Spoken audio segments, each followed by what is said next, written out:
have your attention? I am not Daniel Berlant. I am not the chair of the Fire Safe Council or the city councilman, but I did stay at a Holiday Inn Express over the weekend, so I think I got this handled, okay? So let's start out with, if Kevin Hanley would lead us in the flag. Please stand and join me in honoring our flag. I pledge allegiance to the flag of the United States of America and to the republic for which it stands, one nation, under God, indivisible, with liberty and justice for all. Okay, if you have not silenced or turned off your cell phones, please do that now so you're not interrupted during the meeting, okay? So tonight, I'm glad to see you all here. It is going to take a community for us to be a fire-wise community and for us to get the job done that needs to be done so we do not end up in the throes of a catastrophic wildfire. Tonight we have a great panel. We have Kevin Hanley from the Fire Safe Council. We have Rob Cohn from PG&E, Dave Spencer from Auburn Fire, Brian Estes from CAL FIRE. All right, thank you for being here. So I am the Executive Director of the Chamber of Commerce. The Chamber of Commerce is very involved in this effort too. This year we have a Government Affairs and Economic Development Committee, and the Economic Development's committed to technology, but the Government Affairs is committed to the issue of fire this year. We are having our own little joint Government Affairs meeting June 26th, 7:30 a.m. at the Flower Farm, where we'll be talking about fire too. So if somebody wants to sign up for that, you can contact the Chamber, 885-5616. So without further ado, we're going to launch right into it. First up is we're going to talk about fire season preparedness, and that's going to be Dave Spencer and Brian Estes. So take it away. Yeah, so thank you. So first of all, let me say thank you to everyone that's here, that's taking time out of your day to join us. This is an important issue. The City of Auburn and the county is focused on trying to keep our community safe. We're working hand in hand in collaborative efforts to continue to bring the prevention efforts forward. And so there's been a lot of discussion in the recent years, and as you know, last year with the campfire, it brought it to a real head on focused efforts of what we're trying to do to make a difference and try to reduce the risk for our communities. As you know, the governor has stood next to us, shoulder to shoulder, to bring a tremendous amount of fiscal resources in order to reduce our risk, and so we're trying to capture that and continue to add value to our community. So for myself, as the city fire chief, I'm only responsible for the 7.5 square miles within the city. That's my jurisdiction, and that's all I can really answer for. I will tell you that I'm proud to sit next to Chief Estes, the CAL FIRE unit chief, and we continue to have regular conversations and continue our efforts together as really a unified front. So with that, I've launched recently my strategic plan for the City of Auburn. That strategic plan involves several points, and I think tonight as we have our conversation about the things we're doing and trying to answer your questions, it's important to recognize that there's no one single answer to the catastrophic scenario that we're in. It is a collective effort, both from public officials, both from the city, but also the community as well. And we need your help. We need your personal responsibility for your parcels and for your properties, as well as efforts as we move forward. So I'll use that as a platform as we start our discussion. And with that, I'll turn it over to Chief Estes. Thank you, Chief. Well, good evening, everyone, and thank you very much for the opportunity to be here with you. Again, my name is Brian Estes. I'm the unit chief for CAL FIRE for the Nevada-Yuba Placer Unit, and I also proudly serve as the fire chief for the Placer County Fire Department. So, it's ironic that Chief Spencer was talking about the collaboration. I was at 9 o'clock, I was at a Board of Supervisors meeting in Sierra County in Loyalton having a similar discussion about fire threat and danger up there and collaborative efforts with the U.S. Forest Service and with local government. And at 5:30 I was having a lemonade and pre-gaming with my good friend Dave Spencer here. So that collaboration is absolutely real, and it really doesn't matter how big or small your agency is in this county. There truly is no one agency that can do it all by themselves. We truly rely on each other, and we're very fortunate to have a very robust, regionalized working environment in this county. So, for the unit, just to give you all an idea of the responsibility for what we call the state responsibility area, the Nevada-Yuba Placer unit oversees 3 operational counties, Nevada, Yuba, and Placer counties, Placer being the largest and most densely populated. And then, of course, we have the role with local government in unincorporated Placer County as well. Administratively, we also have oversight of Sutter County and Sierra counties, but I'll focus on those 3 operational counties. We have different levels of staffing that CAL FIRE moves through a given 12-month period, and they're commonly referred to as level 1, 2, 3, and 4. What used to be kind of in the old days referred to as fire season, non-fire season. But the department never really goes out of fire season anymore. As we've seen, we've seen disasters in December and January and February and early springs, and right now we're kind of looking at a weather pattern and a cycle that is a little bit more akin to what we might call a normal cycle in California. We're starting to see that normal spring ramp up, a very wet spring. And we tend to base our staffing levels on the state side directly based on that weather and the condition of the fuels, the vegetative matters, the grass, the brush, the tendency for that to dry out in the time periods. So right now we're in what we call level 3. We have one more level that we will move to in the first week of July. What that equates to all of you here is we have currently fully staffed at 3-person per engine company.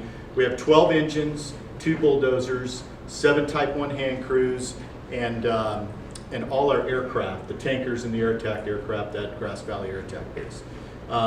In the first week of July, we will move to 21 fully staffed engines, and we'll move from 2 to 3 dozers. And that's our peak staffing for all 3 of those counties.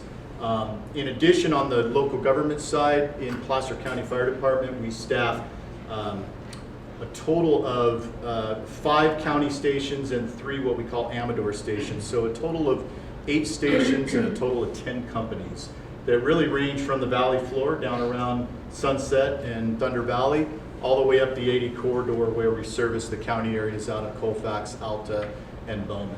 So it's a very dynamic and very kind of integrated system.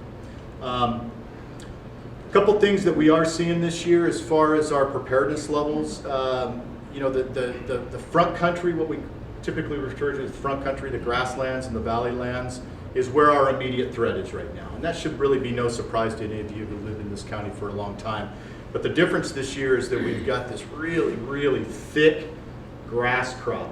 And we had our normal really heavy rains this year. We got this really heavy grass crop, and then it dried out and that grass started to cure.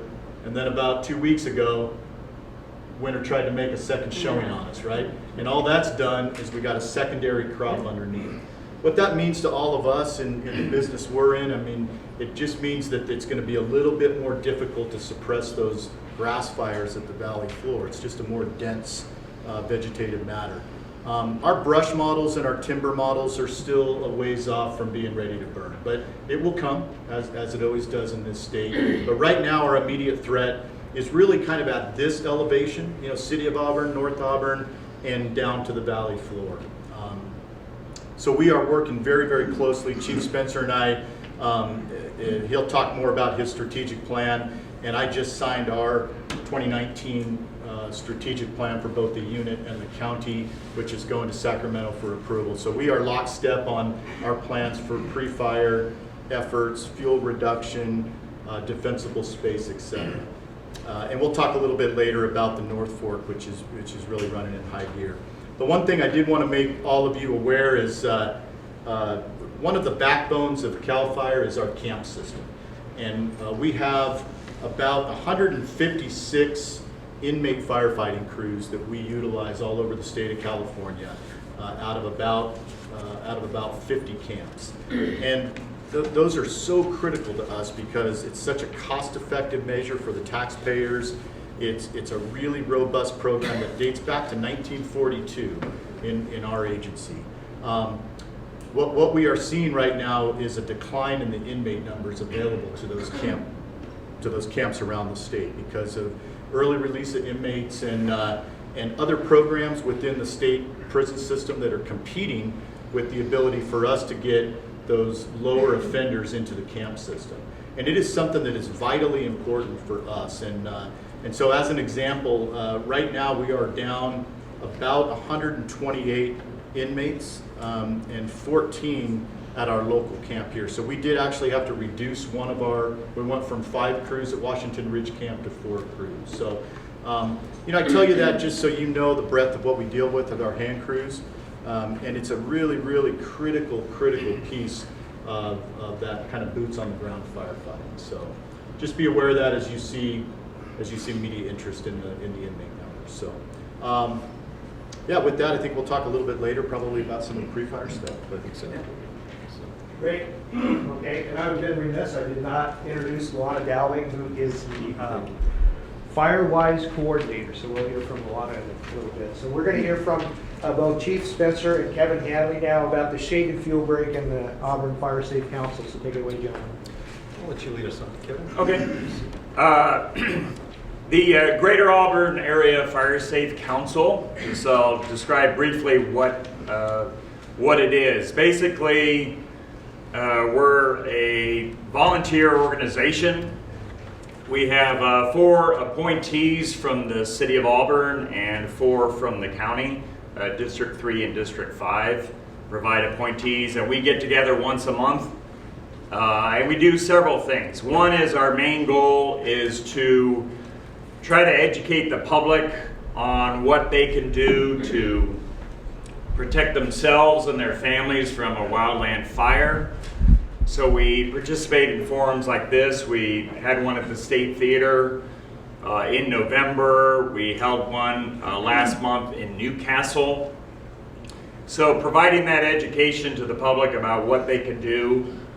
We've shown some films, for instance, on the power of embers and how to prevent fires to your structure from the millions of firebrands that are created by these catastrophic fires and so forth. So providing good information, doing outreach to the public is kind of what we do. We also make recommendations on policy and to local governments on what they should be doing, including the recommendation that every entity that has some responsibility for preventing a catastrophic fire should do a short strategic plan. What are they going to do to prevent a catastrophic fire in 2019 with current resources? Everybody should be thinking, whether that's the agency's first priority, it should be a priority for every single entity in Placer County. We also assist with grant funding with various departments. The Auburn Shaded Fuel Break, it's a 300-foot wide shaded fuel break. It goes from the south of the city all the way to the north of the city on the entire eastern edge, basically the Auburn State Recreation Area. And so we were able to work with our Placer County Fire Alliance partners and Resource Conservation District to win a $1.98 million grant to do fuel load reduction on the entire shaded fuel break. So the shaded fuel break is basically our first line of defense from a fire in the canyon. And it's all designed by removing excess growth to bring a fire from the treetops to the ground level, so these gentlemen and the firefighters can put out that fire and protect our homes and our historic districts. So that's the importance of the shaded fuel break. And we also have a program on the shaded fuel break and a relationship with the Bureau of Reclamation where we have permission to go on the federal land and do fuel load reduction. And so we've had programs with neighborhoods to reduce the fuel. We've had goats and other mechanisms to reduce the fuel load. And we also have what's called the Project Canyon Fund that we have at the chamber, in which those who live on the canyon, they can make a donation to that fund, and that will help, and that's a tax-deductible donation. So they can use that money to do fuel reduction work in the shaded fuel break at a tax-deductible rate. The third thing is we promote with Luana Firewise communities. And basically, the whole idea behind a Firewise community is that you get together as neighbors to help protect your neighborhood. The reality right now in insurance is insurers are looking a quarter of a mile around your house. And if you have excess vegetation a quarter of a mile around your house, they're not even going to take a look at you. You're out. That's not the way it used to be when they looked at individual properties. So the new paradigm is to understand that the only way you're going to keep your insurance is basically to work together with your neighbors. And I can certainly talk later about how to create Firewise communities. But it is a key to our strategy, the city and the county, is to promote these Firewise communities. I hate getting calls from residents asking if they're in a Firewise community, because the California Fair Plan, if you get your insurance canceled, they give you a discount if you're in a Firewise community. And sometimes I have to say no, you're not in a Firewise community. So one of the goals, I think, for us this year is to get everybody in a Firewise community, just like Neighborhood Watch. Thank you. What's that? We have a number of Firewise communities in Auburn. So thank you, Kevin. This again is just another illustration of our Cloud Rev effort that we're making strides in both here in the city as well as surrounding areas. I'm grateful to the Fire Safe Council for their efforts as they continue not only through education but through other efforts, whether it's grant funding or resources, to be able to continue to reduce our risk. Please understand that my job as a fire chief is to identify what our risks are and come up with strategies and plans on how to reduce that risk. I've said since I've been here that although today we're talking about the wildfire threat, let me make it very clear that we have all risks here, both in the city and our surrounding areas. And when I arrived here, I can tell you that this city suffered about $650,000 in structure damage, as well as 4 significant structure fires that occurred. It was only because of the work of our aggressive firefighters that they were able to contain those fires, hold them to the areas of origin, and protect the infrastructure to the surrounding area. It is only with the lack of a weather environment that kept that fire from spreading significantly. So these are the types of things that as a fire chief I have to deal with. And so make no mistake, there is a significant threat in the community that we live in. And so as we continue to work to reduce that risk, using things like the Fire Safe Council, Firewise communities, education efforts, all of those things add to reducing what our exposure is. And so that's where we're driving to as we continue our efforts forward. I will tell you that for myself, as you know, the city sits on the canyon rim. We have $2.5 billion in assets that are exposed. It is very high on my priority to continue to work with our federal partners, the Bureau of Reclamation. As a matter of fact, we've had several meetings talking about our efforts and trying to bring that fuel reduction effort forward. We're working with my CAL FIRE partners to continue to help them understand how to get through the NEPA and CEQA requirements so that we can move that work forward. So those are some of the things that we're working on. I will tell you that it does take time and effort and resources. And unfortunately, we're a little bit behind the curve on time. Thanks to our city council, they are supportive of providing some additional funding for resources to continue those efforts, and we're going to really focus and maximize our efforts with that. So I'm grateful for their efforts as well. And again, I just can't tell you enough how important it is that this is just not a single answer to this problem. It takes all of you here, it takes all of our agencies, all of our partners to continue to make these strides and efforts as we move forward. So with that, I think we're going to be moving to Luana. Yes, now we'll hear from Luana Dowling about, she's the Placer County Firewise Coordinator, so take it away. Thank you. So, yes, my name is Luana Dowling. I am the Placer Firewise Communities Coordinator. And the Firewise Communities program is a program that's nationally recognized, and it helps bring communities together to put together a framework for action within their communities, within their neighborhoods, so that when it comes to that quarter mile that Kevin was talking about earlier, the neighbors can all work together. It's something that you can do as a homeowner, as a property owner, as someone that lives within these communities, that you can do yourself to help with that fire risk around your home. So what it does is we put a framework together, and then it's a great way for the community to learn about wildfire. We bring in the local fire districts, the local CAL FIRE folks, myself. We come into the community and we assess your community for wildfire. So we look at it from a firefighter point of view, not so much a homeowner's point of view, on what's going to happen within your community if a fire comes through.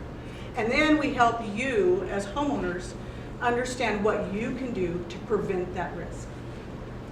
And as we move through the program, we assess the community as a whole, and then we work on an action plan to put the wheels in motion to start working within your community to address those risks and mitigate those risks within your community. One of the other things that Firewise does, it's a great community builder. One of the things that a lot of our communities tell me when I say what's the best thing, they say we know our neighbors now. We get together and have potlucks. We get together and work on defensible space around someone's home. We work on ingress and egress on the roads. It's really a community builder and a great way to get to know your neighbors. And it's a great way for you to have community pride within your community when you're out there and you're working and you're doing these things that helps your community. So California right now has about 200 Firewise communities. Placer County right now we are sitting at 25 and growing rapidly. I'm working with 71 communities in Placer County to become Firewise communities. So the program is really good, and it's making a difference. It's making a difference. Some of the things that are the benefits of being a Firewise community is, like I said, you have that community awareness. Folks are more aware of what's going on in your community. There's it's the ingress and the egress and the folks that, someone that's maybe disabled, that now the community maybe knows that, and if there's a fire, they can help get them out. It's all of that connection that happens in a community that seems like a lot of times we don't have anymore. One of the other things is when it comes to grant funding for projects, if you're in a Firewise community and there's something that we put in a grant for, being in a Firewise community with the way the competitiveness is for grants nowadays, the funders may look at somebody that has equally as good of a proposal, but that Firewise community will put you up that little lift higher to be funded for those programs. The other thing is that the insurance agencies right now,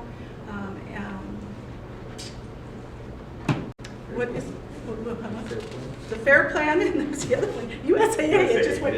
I was wanted to say NFPA, it wasn't going to work right.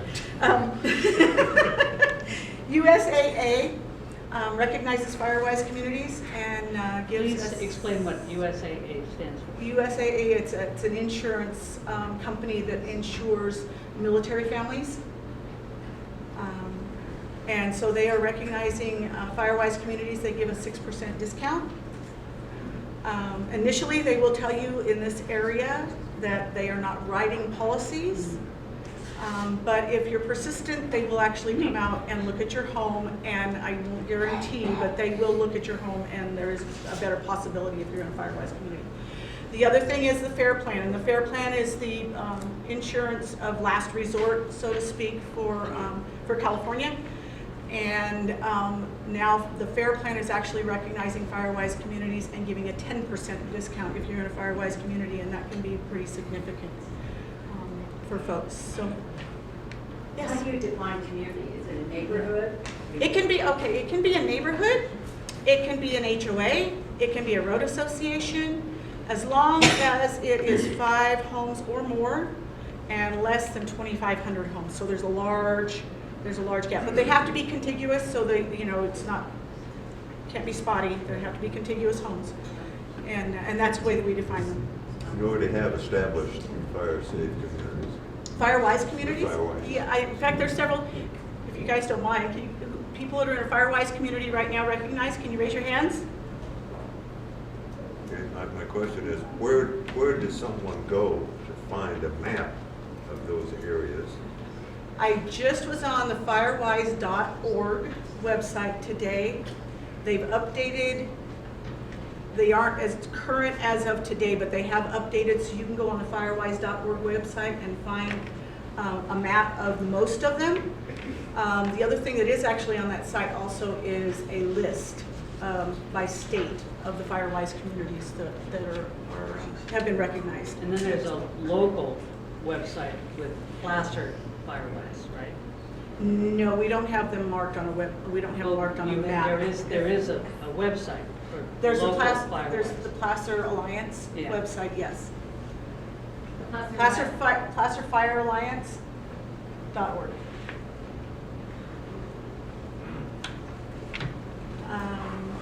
Anyway, so that's kind of the Firewise Communities program in a nutshell. And anybody can talk to me. My card's on the back table back there if anybody's interested. So we're moving through the program really quick, so we'll have plenty of time for questions and answers, so I'm expecting a lot of them, so I hope you can be there. So now we'll hear from Rob Coney, the Public Safety Specialist. He's going to talk about the PG&E Wildlife Safety Plan and Vegetation Management Plan. So, as was stated, my name is Rob Cohn, Senior Public Safety Specialist for Pacific Gas and Electric.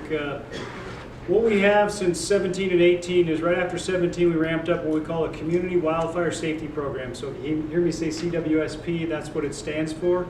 And what that program is one of the things we stood up right away was a Wildland Safety Operations Center in San Francisco where they monitor basically all fire traffic and anything going on in our service territory 24/7, 365 days a year. The other thing that stood up in that time period is we've been adding weather stations throughout the service territory because we found there were a lot of missing areas for real-time weather. So you'll see them sitting out on the poles. And if I'm talking real fast, part of it's time constraint, but also we have flyers over on the counter that have all this information too. So the weather stations are being added. We're adding cameras in conjunction with CAL FIRE and local fire agencies and the Forest Service to places that did not have coverage in the cameras. Both the weather sites are on mesowest.utah.edu, I think it's over there, and the cameras are on alertwildfire.org. So you can get to them, they're all public access and ability. One of the other things we're doing is the Enhanced Vegetation Management Program. As most of you know, they're going after, we used to have the trim guidelines that kept us 4 feet from the conductor. We trimmed to about 12, but we never trimmed that area way up above where all the branches come and fall down. So that area is starting to be trimmed now too, per CPUC and some of the guidelines so that we can keep branch strikes and vegetation. Vegetation is one of our biggest things that causes strikes to the power infrastructure. A couple other things we're doing is we're hardening the electrical system with new and updated equipment. Every week there's more equipment going in to monitor the system and help sectionalize the system or break it into smaller and easier grids. Part of that goes to that one area that I'm sure is in the back of all of your heads right now is the public safety power shutoff. And that's part of that is to help sectionalize some of those areas. Through that, they're also installing larger diameter poles, different types of poles that can take fire, and new what we call pre-wire in these tier 2, tier 3 areas. And those tier 2, tier 3 areas are set up according to CPUC, and they were based on fire history with CAL FIRE. There's power lines in the area, there's people in the area, and also with the input from the CPUC, all of the independently owned utilities throughout the state of California, and also with input from any other fire agency that was allowed to have input or utility that was allowed to have input. That map is on the CPUC website. That tells you whether you're in tier 2, tier 3 areas. Part of that tier 2, tier 3 area that affects you is, last year you heard about public safety power shutoffs, and they were only the distribution assets. After the campfire in this last year, That area has been changed this year to include transmission assets that go through Tier 2, Tier 3 area. It enlarges the number of customers that will be de-energized exponentially. Because in the past, you were only dealing with distribution to the houses in a certain area. Now you're dealing with transmission, and when that transmission goes out to a substation, it affects all the distribution out of that substation, not just certain branches. Recently, there was a PSPS that was possibly going to affect this area, and it ended up only being isolated to Butte and a little piece of Yuba County. That affected a couple of transmission lines, and luckily it was short duration, and it was restored from 803 when they were given the go-ahead to restore. By 1800 that night, everything was restored of 26,000 customers. Will it be that way all the time? No. If it encompasses a larger area, it's going to take longer to restore, folks. And the only reason I bring that up is because we're asking everybody to be prepared. And there's information, like I said, over on the table. And one of the other things that I want to talk about is July 24th. And it's on the website, is July 24th. There's a community wildfire safety presentation. It'll be right here at the Holiday Inn, right off of Highway 49. And that will have all of the areas, the maps, everything I've talked about, and about 15 to 20 PG&E people that are all experts in their field, subject matter experts, to talk to you about everything from what's going on in the hardening program that I just talked about, to what's going on in the public safety power shutoff, and including the fact that if you want to hook a generator up to your house, there's actually information and data how to do that properly so you can do it safely and take care of yourself. Now, as far as these other projects, we collaborate as much as we can. One of the projects that we started this last winter was in the Fire Safe Council, ourselves and Chief Cushing out of Placer Consolidated. We have a project in process right now that goes from basically Interstate 80 all the way to Bear River, just short of the Lake of the Pines. It follows a transmission line. That transmission line, according to National Energy Regulatory Commission and all the guidelines of PRC, is we're only allowed to clear 60 feet away from those lines, 30 feet on each side. Chief Cushing went in and talked to all the property owners, and they were able to get us another 20 feet on each side, so there'll be a 100-foot clearance all the way down to ground level along those transmission lines. It will hopefully allow your local fire departments and CAL FIRE, if there is an ignition, a place to help slow it down or stop the fire from continuing into the communities from one side or the other. We're also working with the local CAL FIRE units on their major vegetation projects. Anywhere that they impact or come near our infrastructure, we are trying to partner with them to allow our crews to assist them with their clearance, which hopefully helps save some money so the project can grow even farther. So that covers just about all of it. Are there any questions? That meeting at Holiday Inn, is that information of that there? That available? Cynthia, I don't think that is there, so let me say it again. It's July 24th, Wednesday, July 24th, from 6 to 8 p.m. And it's at the Holiday Inn at 120 Grass Valley Highway or Highway 49. Okay, thanks. Question? Yes. Correct me if I'm wrong, you're saying we got a pretty good deal for PG&E. Is that clear 80 feet around their transmission lines? That's 100 feet. There's 60 feet we're allowed by basically the size of the kilovolt of the line right now on that 115 kilovolt. And Chief Cushing went back in and got 20 more feet on each side for a total of 100. So we got a good deal there with 100 feet. However, we're expected to clear a quarter mile, which is 1,320 feet from our properties. Sounds like somebody that has been making a lot of money off our electricity for a long time is not having to clear nearly as much as we're having to clear. I think you've crossed the line there on CPUC regulations and what we're allowed to clear. The problem is we have easements and right-of-ways. That property belongs to other people. Very, very little of it belongs to us. It belongs to the property owner. And if I'm having to make sure that a quarter mile is cleared, which is 1,320 feet, I'm encroaching on other people's property too. Where are you being A lot required? of catch-22 is what you told us, that we have to clear a quarter Maybe I mile. can talk to you afterwards about that, Yeah. because the clearance, I think you might be confusing regulations and what's being asked for by the Firewise community to become a Firewise community. And I think it's a little out of context because they're really talking about what the insurance companies are looking at. I understand what you're saying, but they're talking about what the insurance companies are looking at on the total clearance. So let's take questions and answers. If we could do one person speaking at a time, And raise your hand and we'll call on you and we'll direct you to the right person. Questions? I have a question regarding your defensible space coordination. I've called, left 2 messages, and nobody has gotten back to us. Why? And you called the City of Auburn? I called the defensible space, CAL FIRE's defensible space program, Where do you live now? Christian Valley. In Christian Valley? Yep. So you called the number that gives the recording for the Right. defensible space inspections, and you did not get a call back? Right. Okay, no problem. I'll give you my card afterwards, and we'll get you all taken care of. Not a problem. We did, it's not. I won't sit here and say that we're perfect on defensible space inspections. We did over 7,000 of them in the unit in 2018.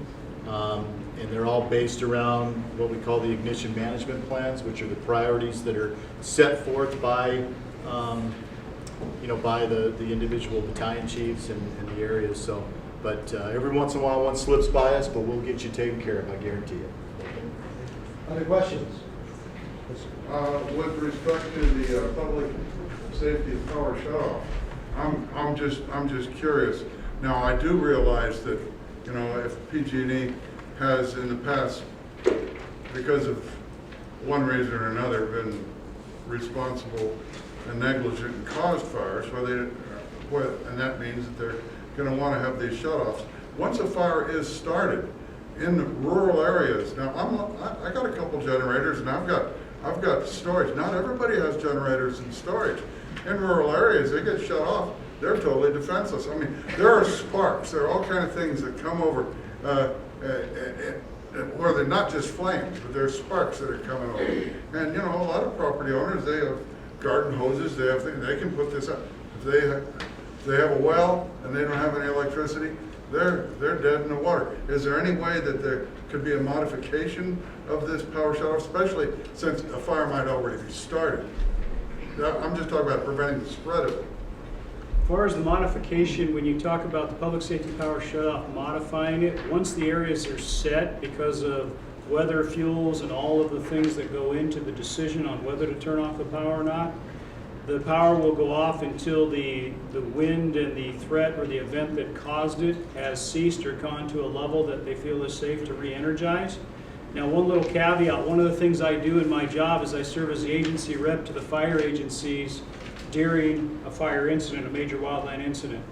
And one of the things that happens during those incidents that I am constantly asked when I'm at the command post, and I'll be corrected if I'm wrong, is usually for the safety of firefighters is they ask me to de-energize out in front of that fire. So those areas during a regular wildland fire would probably be de-energized anyway because of the safety of firefighters trying to fight the fire in case a pole comes down or a wire comes down. They aren't dealing with live electricals. So people better have generators and water storage.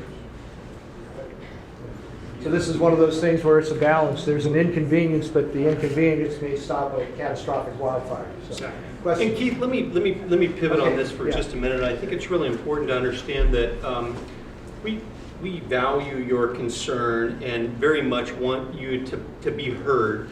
One of the efforts that we're making collaboratively, all of us, is trying to make sure that the education is getting out to the community members in a sense of being prepared. You're right, not everybody has a generator. There are other things that you can do to make yourself sustainable. Those are the kind of conversations that we need to have. This is a new day. These kind of events haven't occurred before. So we're doing everything we can in a very timely fashion to set up this education material, to get you this information. That's why we're here today. I'm so pleased that you're here, and we very much want to hear your concerns. We value your opinions.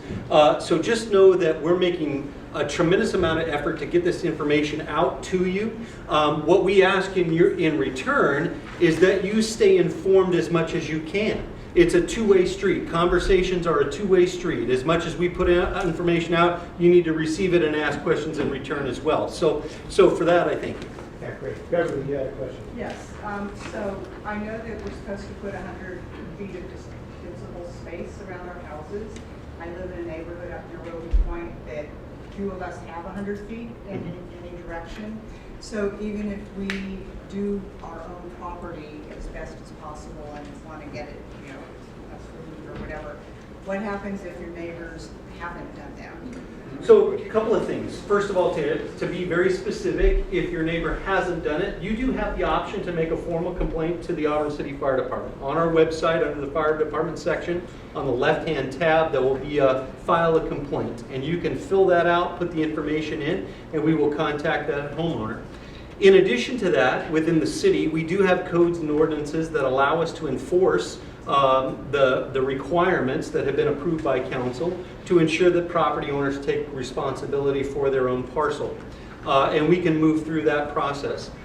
Last year, I've only been here for a year. Last year when I got here, I did stand up an inspection program to go out to all of the high and very high fire danger areas. Like any program, it was not perfect. And so in that effort, we did approximately 700 door-to-door contacts with property owners, trying to give them both education material and trying to get compliance. We had, in addition to that, 86 complaints that came into my office.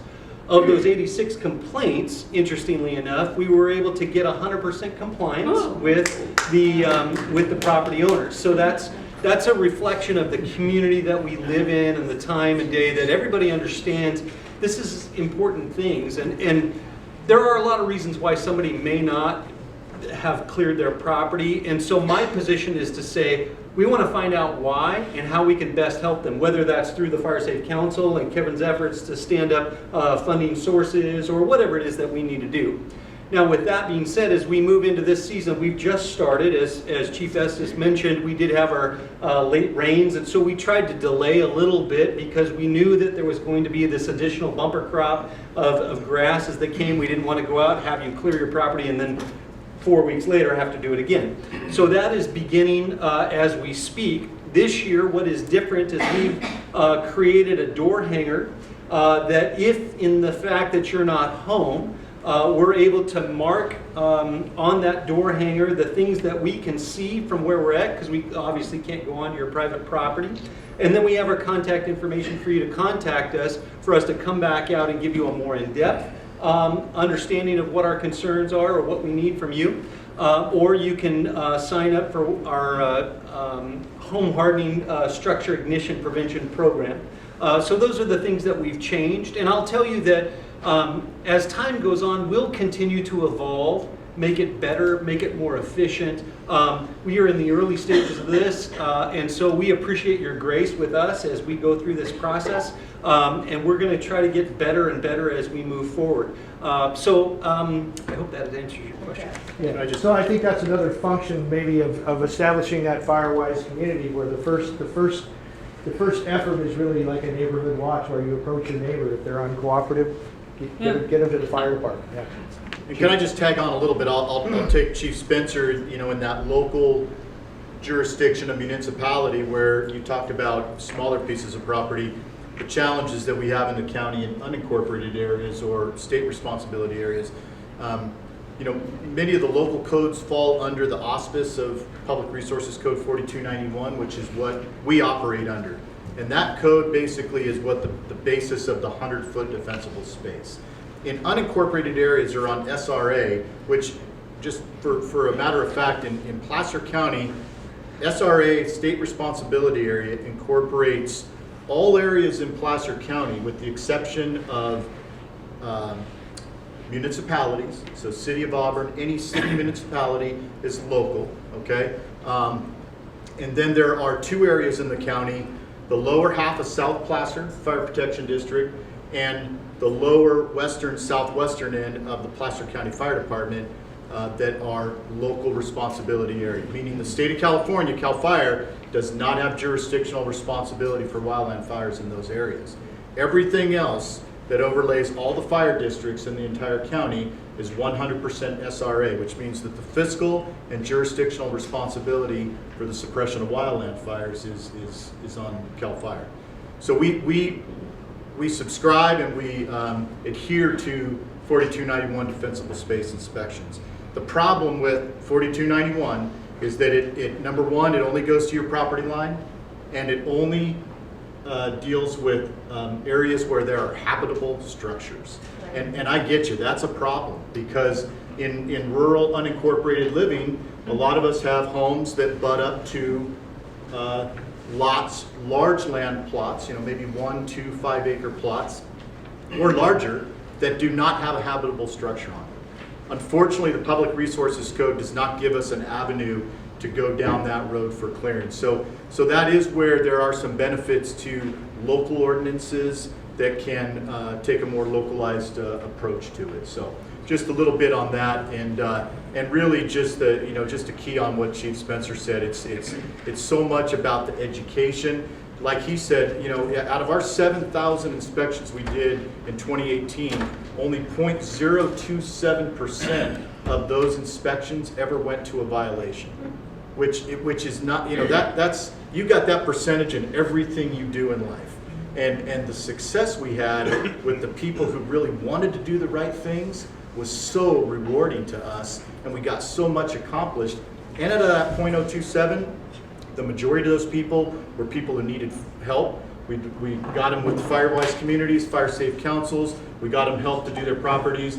And that little sliver of folks who just don't want to be part of the solution, that's life, right? And we concentrate on those who want to be part of the solution. And I think there's two aspects in the problem that Beverly raised. One is the power of the City of Auburn ordinance is that it's abatement ordinance. So the fire department gives the property owner a notice of basically the nuisance or the danger because of the brush. And if that property owner doesn't respond after numerous notices, the City of Auburn has actually the power to clean up that property and put the cost on the owner's property tax bill with a fee. So it doesn't pay to ignore the Auburn Fire Department in this case. So that's why one reason to get 100% compliance on it. It's an excellent ordinance, and when I was on the city council, it was used over and over again to the benefit of the City of Auburn residents. The second part in help solving the problem, if you walk around and knock on doors and hang around neighborhoods here in Auburn, you'll find a lot of senior citizens. And many of them may live in a beautiful home. It may be worth a lot of money, but they're on fixed incomes. So a lot of these people may not respond because I have certain financial challenges. So the beauty of the Firewise community and getting organized is we can help people who are seniors or disabled. We find some of the young kids in the neighborhood who want to trim some branches and get the fuel around the house out of there and help their neighbors. So by forming a Firewise community, you can do it in a voluntary method, and you don't have to go to the enforcement method. So, question back here. Thank you. I'm impressed with what I've heard from our fire chiefs for dealing with fires. One thing that's very important is that it's incumbent on the landowners to clear the brush to reduce the risk of a fire getting out of control. But for many, like myself, we live on 10 rural acres, my wife and I. A lot of fuel wood that's accumulated because we weren't sensitive to the need doing it through the years. I'd like to see somehow to address our needs to either get help or some way to deal with it. And I'm impressed with the Firewise community. Kevin has lived in a very successful one. It's a very small community, small lots. 10 acres is far different. We have a lot of wood. I have 5 stacks of wood waiting for the chipper to come by, and they're saturated with wood. So some of this is excellent, but I think the other factor is that we need some help in getting the fuel wood reduced. And to that point, let me just say that this again goes back to that collaborative effort. We as fire chiefs, fire safe council, a Firewise community coordinator, we are just people. And if you have great ideas that you think can work, bring them forward. Everything is on the table. There is no bad idea. If we can make it work, we'll make it work. So I would encourage you, because I don't know your specific needs. I don't know how to best manage that for you. We're working with everything we can available to us. But if you have better ideas, please.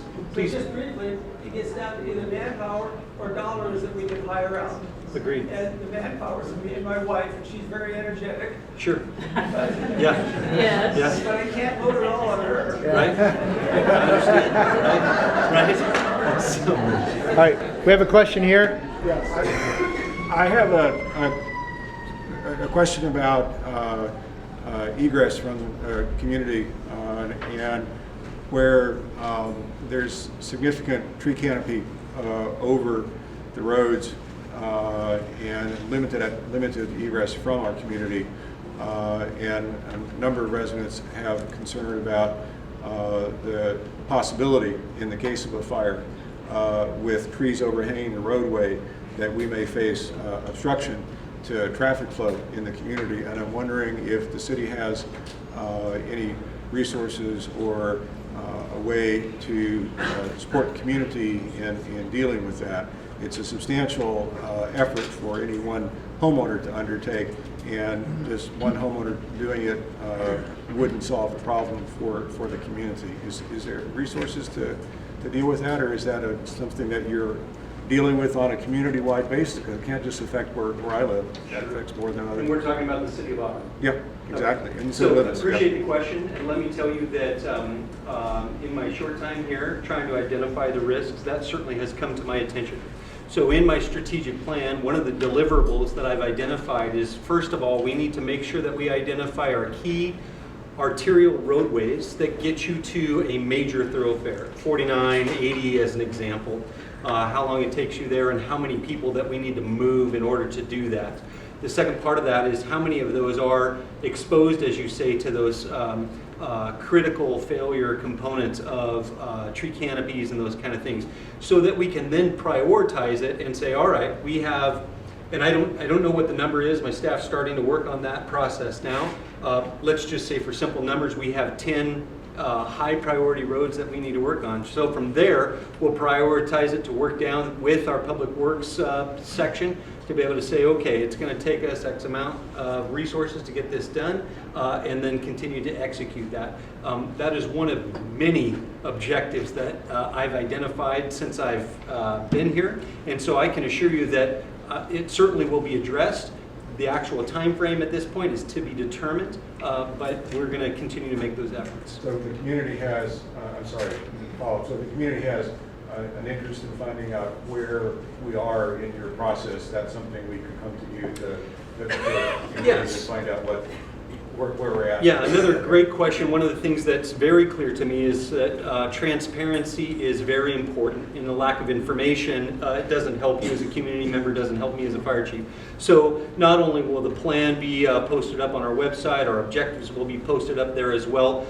Currently, what we've done is we have posted up our maps that show the high sections in which we're doing our inspections, like we talked about earlier. And as we move through that, that map will change colors to indicate that we've completed it. Well, we will do similar things like this roadway project that you're talking about. So that will be forthcoming. We're just not there yet. We're going as fast as we can. So Chief, will you have something similar to like a road maintenance plan where somebody can go on site and say, I know they're going to be doing this in August or they're going to be doing this in July? That's exactly So it. if they identify the problem, they can go look before they complain and say it's already on the schedule? That's exactly what we're trying to get to. And what's the website?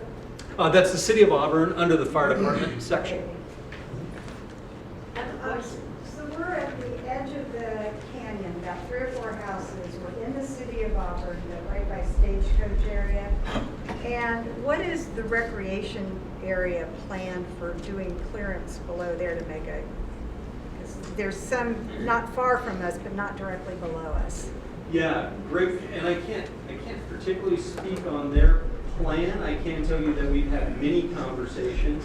To the gentleman's point earlier, it takes manpower and resources to do it.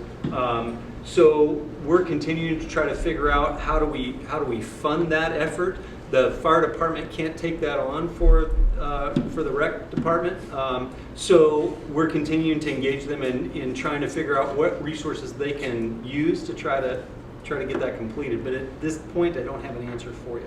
And on the Auburn Shaded Fuel Break, it basically ends at the north point of the city, kind of the Olive Orchard We're neighborhood. just past that. I know. Here's the good news. Yeah. The $1.98 million grant that we got from CAL FIRE is going to build a shaded fuel break from the north part of the city of Auburn all the way to the Forest Hill Bridge. So you're going to have a shaded fuel break there. And then CAL FIRE is leading the effort to build a shaded fuel break from the Forest Hill Bridge all the way to Colfax. What do you mean by shaded? Got a question here. What do you mean by shaded? A shaded fuel break is basically, it sort of looks like a park setting where you have, it looks like a more natural forest in which you can sort of ride a horse through, the way forests are supposed to be. All the forest land in the canyon is unnatural.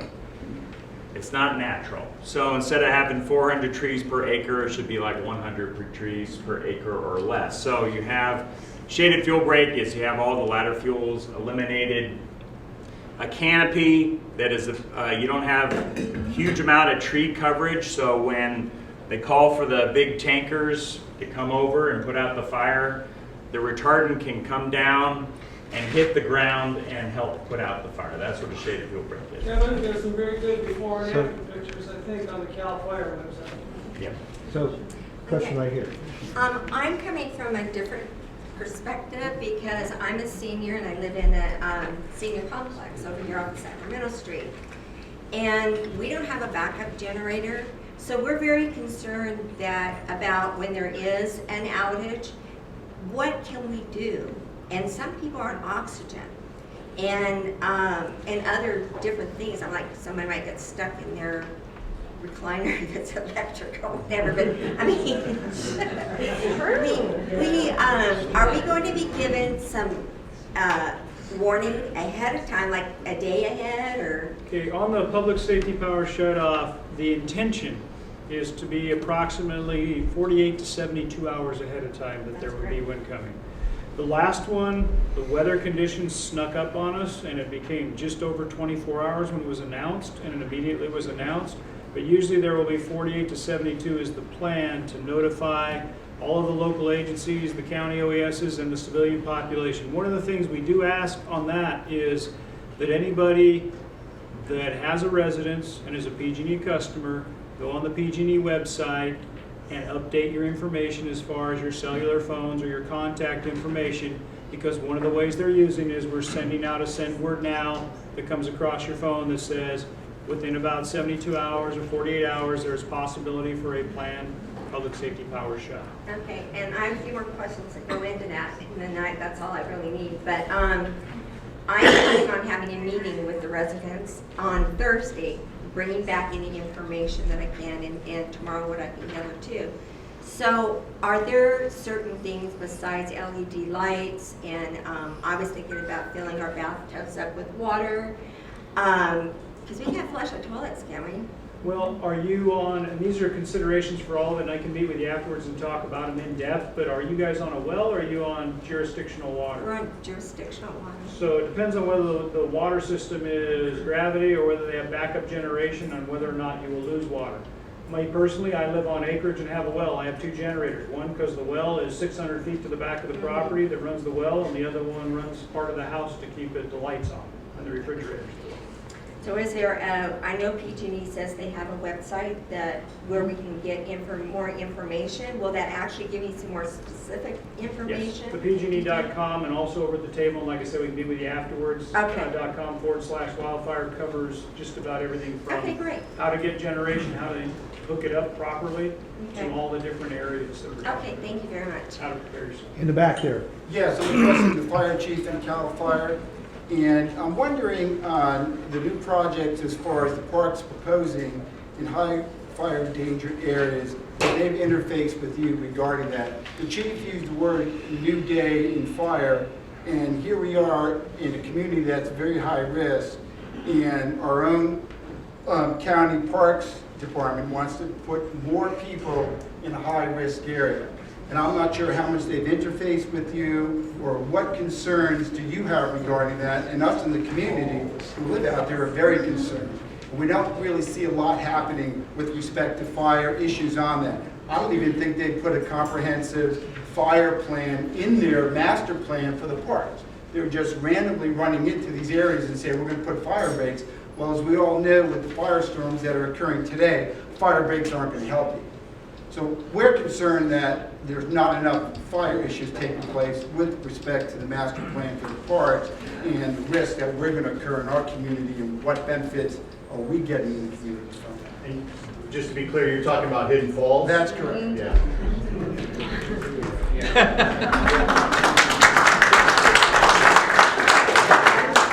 Well,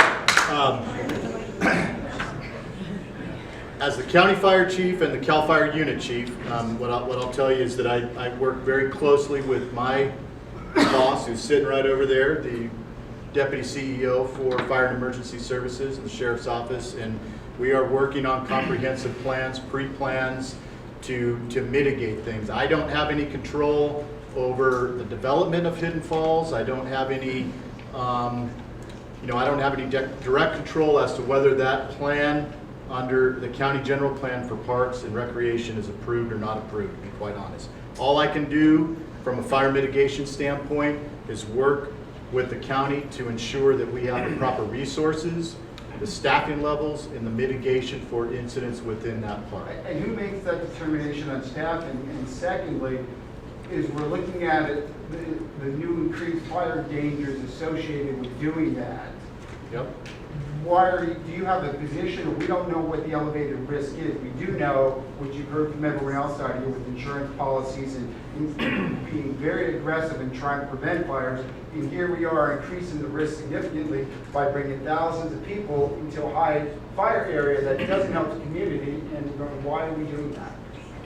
And we want to have some positions, from the fire department issuing to us what safety level we have and what risk we're incurring with that. Yeah, and we have taken a position on it at almost every public hearing, expressing our concerns and our desire for mitigation measures.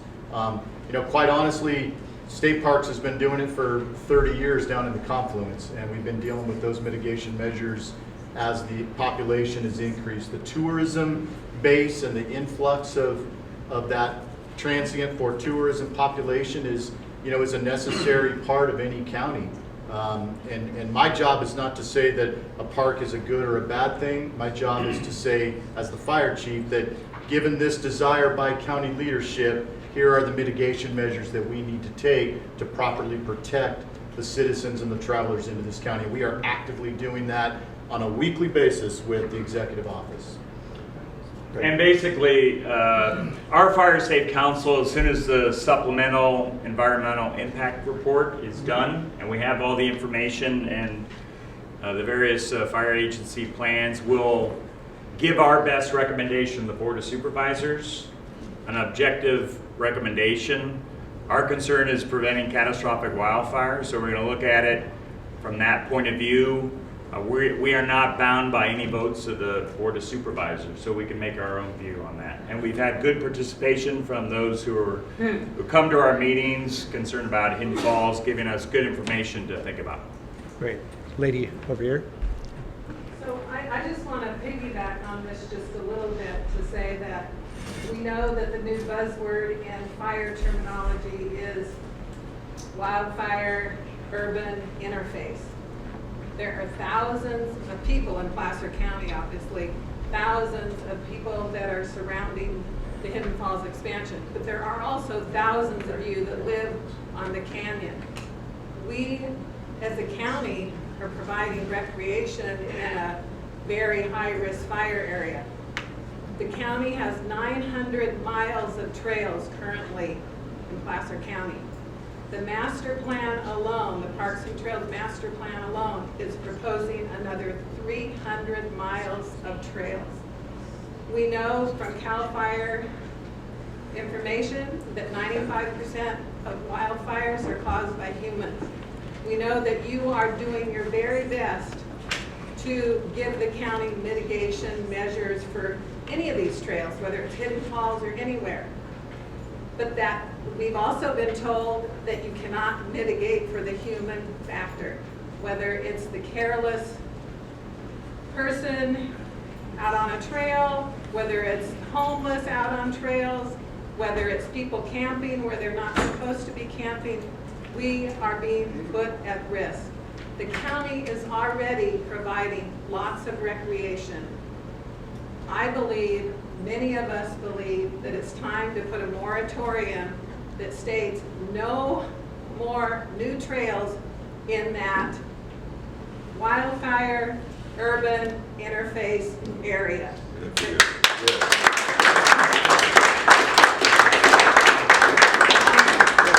That's really more of a policy question for the supervisors, I believe. Thank you. Absolutely. Thanks for answering. And I will, Keith? oh, I'm Just sorry. one here and then here. I just want to add one quick thing. You guys are expected to prevent fires through education, fuel reduction. You're responsible to fight fires. You've also been doing tons of rescue efforts. We hear about it weekly in our newspapers. We hear about it. It's also an issue of asking too much of you and your men and women that are out there trying to protect us, all the first responders. So it's not just about us as the residents and our concern for our communities and the safety of our families and our communities. We're concerned for you as well. Thank you. Question over here. Question over here, we'll get back to you over there. Joanna, does the Firewise community address the evacuation for their neighborhood? If that's something that the community decides, so Firewise, once the Firewise community program is in place, the community themselves kind of own that program. And they can look at evacuation of their community, but the best thing for them to do is just to make sure that the ingress and egress is taken care of and follow the Ready, Set, Go program. The what? Ready, Set, Go. What's that? readyforwildfire.org. Go to that website. It's a program that CAL FIRE supports. Make sure that you're signed up for Placer Alert, and make sure you're doing your defensive space around your home. Those are the things that you can do. Still, I want to know what road to take to get out of here, and I don't know now. And you don't know where the fire is going to be coming from, and so that's the hardest There's thing. about two choices where I live. And that's the hardest thing. Yeah, I'll let Wayne take I'll just speak real briefly to evacuations because it's a very common question that comes up. And there were some misnomers that came out of Paradise and come out of most damaging wildfires. But the bottom line is that the law enforcement agency who has jurisdictional authority, in most of the places it's Placer County SO with the exception of maybe City of Auburn PD, they have the statutory authority under the law for evacuating people. They work directly with the fire department or the incident commander to determine what areas need to be evacuated based on how many people are in their homes, what the choke points are, what time of day it is, what time of night it is, all these factors, most importantly, what direction the fire is moving, what direction the wind is pushing the fire. And so it's very, very difficult for us to say that given a certain neighborhood or a town or a street system that you're always going to go down this road. Now there are some exceptions. There are areas where communities have built large shelter-in-place areas, or what now are referred to as temporary refuge areas. Places like Auburn Lake Trails, or HOAs that have large community parks in the middle ponds. That can be a community assembly place, but it's very, very difficult for us to be able to determine something before the fire hits. As Luana said, the biggest thing is just be ready, be set, and go. And that website is tremendously informational. You can go to either that, you can go to CAL FIRE website. Any of those will lead you to that program. It'll tell you the steps to take in case of evacuation. There's a question back here, and then we have a couple I back may be here. about ready to step on the third rail, but I do want to know about duplication of services. Are you studying that? Are we in a position where a couple of agencies could be consolidated? Are you talking about the City of Auburn? And the county and the state, all of it if. So I know that Chief Estes has recently completed a standard of cover. I can tell you that within the City of Auburn, I'm asking for additional resources because we need those additional resources here. So with that, I can't speak for the surrounding special districts.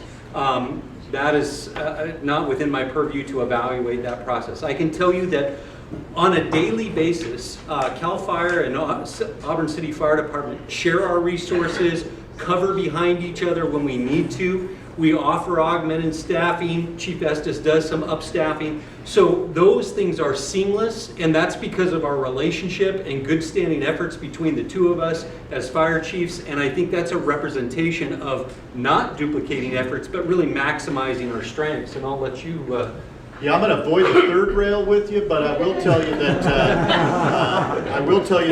City of Auburn and Placer County Fire Department and CAL FIRE are the three agencies that are dispatched by the Grass Valley Emergency Command Center. They are 3 of 32 different local government agencies across 3 counties on the western and eastern slope that are dispatched by that command center. It is a fire and emergency EMS-based command center, period. They're the second busiest CAL FIRE command center in California. They process about 39,000 calls a year. The other fire departments in Placer County are dispatched through Placer County Sheriff's Office. And I'm not saying anything good or bad about that. Placer County SO is one of the best cooperators that CAL FIRE, City of Auburn, and County Fire have. But it's a different system. It's a Sheriff's Office dispatch system. And then the other cities in the valley, Roseville, Rockland, and Lincoln, are dispatched through their own city PDs. That is a problem, folks. I will tell you right now, and I would tell any of those fire chiefs the same thing. We do not have as seamless of a system as we could have if all the resources were being dispatched out of one center. You know, Chief Spencer and I share resources between Station 10 at Bowman, 182 in Ophir, 180 at Atwood, and his city fire. We are seamless, but that unfortunately that's not consistent across the entire county. We need to get there. A regionalized system of dispatching is not something that you just turn the dial on overnight. It's very, very complex. There are ownership issues. There are fiscal impacts. We can get there, and we are communicating with our county leadership to try to bring elements of that integration in. There are other options other than just one building with everyone in the same building, and we're working towards some of those options. I really appreciate your frankness Yep. directness. Thank you very Great. much. So lady back here, then behind her, and then we'll get back to you. In the event of red flag declaration, is there any opportunity, this is a rhetorical question, not necessarily looking for an answer, but is there any chance to work and have an OES engine staged and staffed somewhere in Placer County, the Placer County Station or CAL FIRE, something along that line, so that you would upstaff the general area in the event that there was something to be perhaps more prepared? Yeah. Yes. I'd like to hire you. You've got a very commanding presence, sir. So, are you? That's Mark Root. Are you referring to California Office of Emergency Services? Yes, sir, I am. Okay. So yeah, and I'll let Chief Spencer tail off on this, but in a nutshell, Cal OES does maintain a fleet of fire engines that they assign to local government agencies all across the state. And if that local government agency decides to be the host for one of those OES engines, and they're really easy to spot because they're kind of like lime green, yellow. So you've probably seen them. And so then if they host one of those fire engines, then CAL FIRE can access those local government entities on those engines to pre-position. And we do that a lot. During red flag events and that sort of thing? Yeah, absolutely. Or when we're drawn down. Understood. We utilize local government resources to backfill, and we reimburse 100% those local government entities for their costs. Thank you, sir. So, you want to tail off on that? No, I think just simply stated that we do project weather events. We know that when a weather event occurs, there's a much higher probability of a significant fire event. And with that, OES is in a position to pre-position with CAL FIRE resources, whether it's a set of 5 engines or more. In addition, as we move around the state, as incidents occur, large incidents, and they draw from the system, now we have holes in our coverage area that we as fire chiefs work to try to help support the state mission and the OES resources to cover those up. So we do that every year. That's nothing new to us, but we're certainly increasing its frequency as we move forward through these seasons. One of the great things we enjoy in this county, to reflect back to your previous conversation there, is Grass Valley Emergency Command Center is also the Region 4 OES Coordination Center, and it coordinates 11 different counties and all those engines. And Chief Walder, Eric Walder, who's the fire chief for South Placer, good friend of both of ours, he's the Region 4 coordinator. So sometimes it's just about a phone call and making things happen, and we have those pieces in play here in the county. We just need to streamline it a little bit. Yeah, so question back here. We'll get to you, Richard, after here. Thank you. I have a big concern about fireworks, and we haven't talked too much about the causes of fire, but that's a huge one. And I have a question and a comment. My question, well, I'll leave that for a second. My comment is, it seems like such a no-brainer that we would put controls on the sale of fireworks, not just here, but throughout the state of California. Is anything being done about that? And my question to the city and the Placer County is, do we allow the sale of fireworks here in Placer County in the city of Auburn? And if so, why? No, I can tell you in all unincorporated areas across the state of California and SRA, they are absolutely illegal. The sale and use is prohibited. But you see trucks with selling fireworks out of them. Those are in local incorporated areas across the state. Sometimes they're allowed. So in the city of Auburn, that means that that's allowed? No. City. You said And are you saying that a fireworks stand, an actual structure, is set up to sell to fireworks? sell fireworks? Those are in Rockland. Yeah. City of Rockland, Sacramento County, they're legal in all of Sacramento County. Many cities use them as fundraising mechanisms for, civic groups and that. But we also, we are very, very actively involved in illegal fireworks interdiction. We did a 3-day operation and had 16 officers at the bug station in Truckee, and we confiscated over 3,800 pounds of illegal fireworks. We're starting another operation in the fireworks. We're starting another operation in the near future, and I anticipate we'll probably triple or quadruple those numbers before the 4th of July. Thank you. Here. Yes, sir. Thank you. All good sharing, and I want to tell you some things that I've been doing. First of all, is Newcastle County not Auburn? It's not City of Auburn. It's unincorporated. It's a special district, the Newcastle Fire Protection District. Okay, so I've been up here over 20 years. I've had a grand total of about 9 winters that I have done all the brushing and clearing and limbing and burn piles. What I've noticed out of that is there is a huge gumption gap going on. There is so much that we can all do without them, ahead of them, to work with your own properties. I went to an auction and bought my own fire truck, for one thing, because we were very remote. I have a 2-cylinder diesel 8 kW generator and 120 gallons a minute well, fortunately. And I use those. Now, there's so much you can do to your own property. We have had so many burn days go by, and I'm not smelling smoke. So we have all, as a community, the entire area, we've wasted hundreds of burn day opportunities.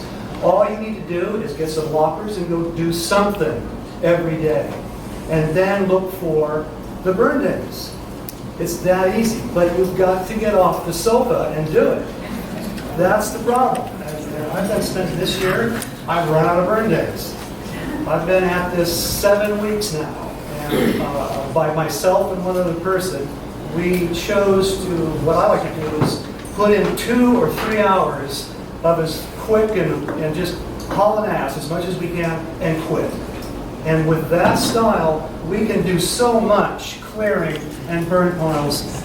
And within just a couple of months and every winter, you can have what we all want, which is a clear, defensible space, all the ladder fuels cleaned up. I'm lending up to 20 to 25 feet. I've got a 25-foot long hole saw that I use. And so these things can be done. Go out and buy yourself some logging boots and a pair of gloves and get on. Fire truck. Fire truck. Question I'll hire you and he can work for you. We have a question here. Yeah. Of course, my question is directed toward you, Chief Estes, Yes, as well as you, Luana. Just clarification. I'm representing the Sugar Pine Mountain Firewise community, and here, Chair. One of my core members here. We advertise this. I wanted them to be here, but my question is more clarification because I need to communicate to my community certain information under the Public Resource Code 4291. Yep.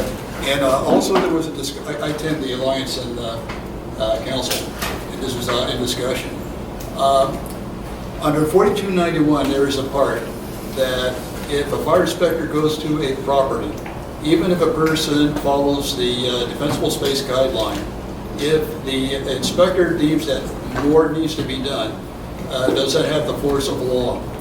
Number two, there was discussion about the hazardous vegetation abatement being amended. Is this a proper venue to ask what the amendments are? And number three is just a request. I've been researching various websites in various counties as far as their setup for information to the public. And I would like to recommend that you look at Nevada County's website. I'm pretty impressed with it.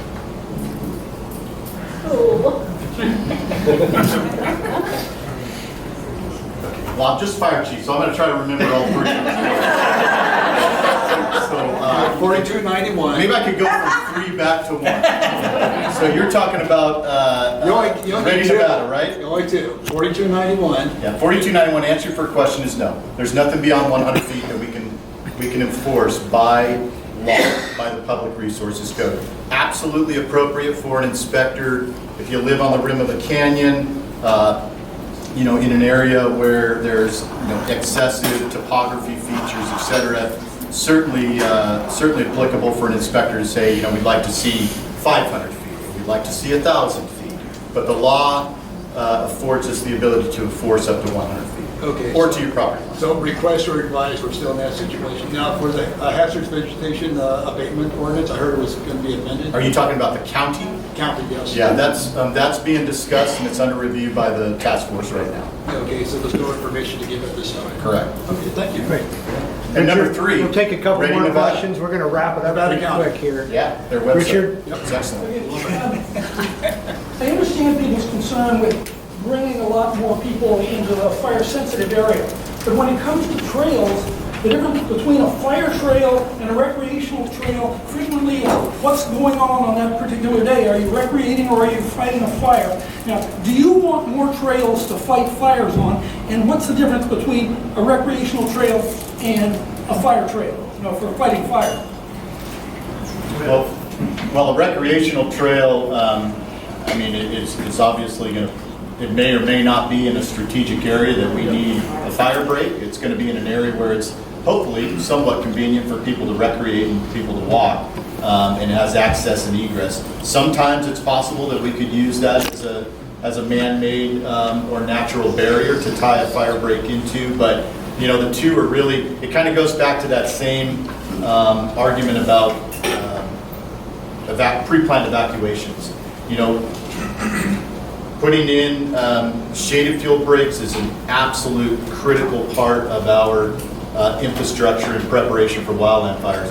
But going out and scalping a ridgetop with dozers may or may not meet with the strategies of what we're going to have going on. So we typically will put our control lines in specifically dependent on what the fire's doing and not dependent on everything. Oh, so you're putting, okay, fire trail, you put it in for a specific fire during Yes, the fire. absolutely. It's not something you plan. I thought many of the wider trails were for fire trails. The shaded fuel breaks like Kevin's talking about, and the North Fork of the American is a perfect example. Will be an expansive, landscape level community protection shaded fuel breaks. That's going to be good at a global level. But if we're trying to suppress a fire, we do use direct fire suppression using either hand crews or heavy equipment dozers. But a trail wide enough to get a truck down, fire truck down, isn't what you need. I mean, right now, when there's no fire.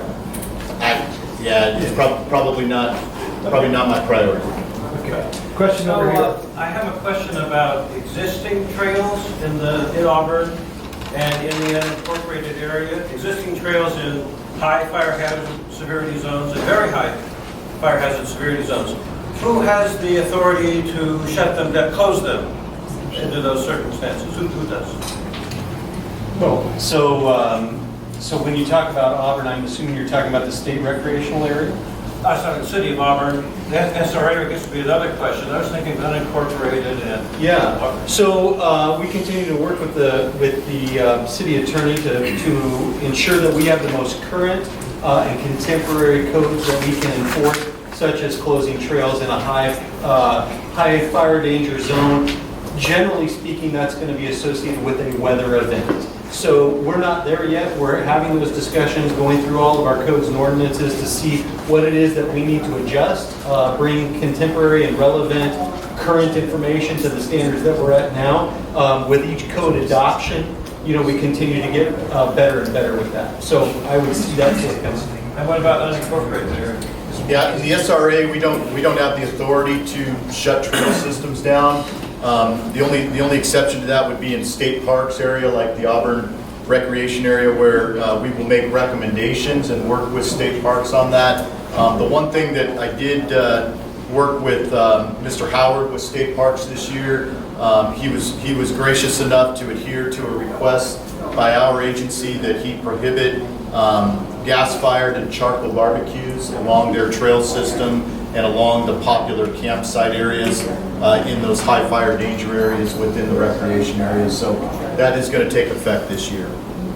Kevin, you had something? I just wanted to mention before we wrap up here, I just wanted to give one model of how to create a Firewise community in your neighborhood if you want to do that and work together as neighbors. In my neighborhood, what we did, 4 of us got together. One of the neighbors put together a flyer.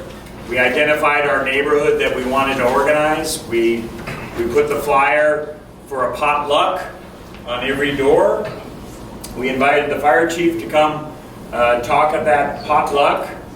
We got to meet our neighbors for the first time. We got all their email addresses. We raised $8,000 to do fuel load projects in our neighborhood. And we have all those emails where we can communicate with our neighborhood on this topic and this topic only. And we are organized and we're planning future projects. And it was really a great thing as far as getting to know everybody and working together. So without casting blame on anyone. Right, and so we can help some of our neighbors who need it. We can identify people who may need to evacuate because they're disabled or elderly. So it's a great way to organize and a lot of fun, and it's continuing many years later. So that's one way to do it. Our Fire Safety Council meets this Friday at 9 o'clock upstairs in room 10 once a month, the third Friday at 9 o'clock. So anyone who wants to get involved with us, our Fire Safety Council, so we can help you, please do. And so one last question here. Yeah, during the 49er fire a number of years ago, the emergency alert system was in its infancy, shall we say. And there was a lot of kind of miscommunication, or so it seemed. And the Placer alert was mentioned tonight. How can I be assured that I'm on that list? What's the policy now if there's an emergency? Do we all get a phone call, notification? Where's that at today? So, great question. We're going to encourage you to go to placeralert.org, right? Placeralert.org is a website in which you can sign up for it. What I'll tell you is that with the advent of technology and all of the different communications that we have now, socials, cell phones, home phones, hardline phones, on and on and on, really what it has done is really diluted our ability to communicate effectively and timely because we have all these different platforms. For myself as a fire chief, I'm accessing all those platforms early and often to try to give you deliverables so that you're aware when we're projecting a weather event. I want you to know that before it comes. It's on our news. We're asking for our media partners to help us identify that. And then at that point, it's your job to ensure that you're signed up for placeralert.org. It's your job to pay attention to the messaging that's coming out to the community wherever you live. I think we're both all lock in step that we're going to send out relevant and contemporary information to you at that point. So, and I'd say the Placer Alert system really works. My wife and I were going to go to the show Mamma Mia at the State Theater. We got an alert via the Auburn Police Department that there was a dangerous armed criminal in downtown Auburn.